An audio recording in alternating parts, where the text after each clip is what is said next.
Hey guys, it's Miss A. Um, Joining you again from home, unfortunately. Would love to be able to be back in the classroom with you guys. But unfortunately we will not be seeing each other in person this school year. Kind of sad to hear. Um, I really truly do miss you guys. So um I wanted to show you another video on how to complete the next worksheet for the class, and it is a review. So we had practiced before we went on this break that seems like it'll never end. We did some check writing, and we did some deposit slip writing, and then the assignment before this, we learned how to balance a checkbook. Um, so there's going to be a little bit of each of those things kind of in this review. It's not very long, but you're going to do a little bit of deposit check or deposit slip and check writing.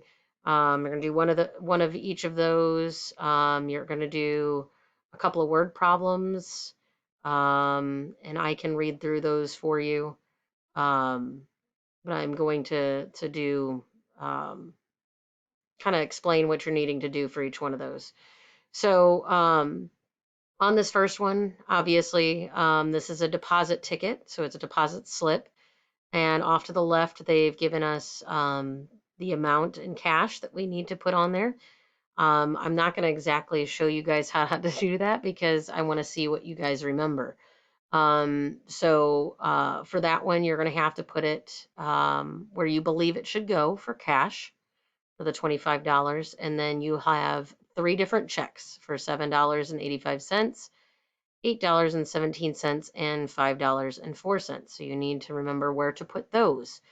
Don't forget to put your date and just use the date that you complete the worksheet. It doesn't matter if it's the same across all students. I just want you to be putting a date on there when you filled out your worksheet.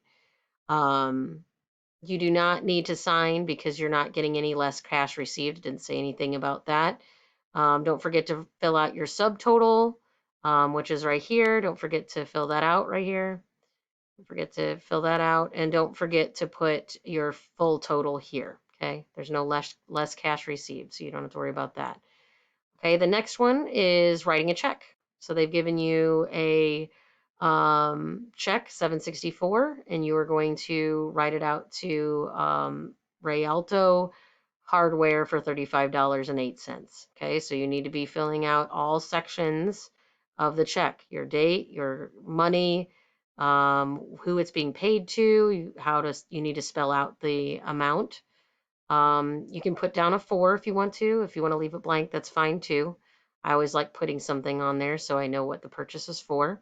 And then just type out your name because obviously we can't really sign it. It's not going to be that easy. But there are text boxes. If I click on it, you can kind of see that there's going to be a text box that pops up. I know it's a little crooked when you look at it, but when you type on it, it actually looks pretty straight. So just try your best. If it's not perfect, I completely understand. Down here, we've got two word problems. Frank had $75 in his checking account, and then he wrote checks for $14.50, $7.04, and $18.95. So you got to figure out his balance. Just like when you took out purchases that you've made, when we did the balancing of the checkbook with the last assignment that we did for last week, you've got to do kind of that same thing. You started out with this amount, you've spent this money, how much is your balance left? Same thing with number 4. So Dan had $100 in his checking account. What was his balance after he wrote the checks for 7503 and 1980? So same thing, just different amounts. Okay. Down here, you're going to be looking at, you know what a check is. So you just have to look for like, well, which one is it? What is a deposit? What's a deposit slip? A signature? A checkbook register is kind of like what we were doing before with the balancing of the checkbook. And then what is a balance? Whenever they talk about balance. So I want you guys to answer those to the best of your ability. I just want to see if you guys recall that information. I had to scratch out names at the top because I wrote somebody else's name on there originally. So you just can type your name up there. I put a I put a box up there. I believe, yeah, there you go. There's a box for both the name and date if you want to fill those both out. Name preferably would be best. If you don't put the date, that's fine, because you'll put the date down here in the deposit slip. So I'll know that when you filled it out. So if you've got any questions, definitely reach out to me. You can email me.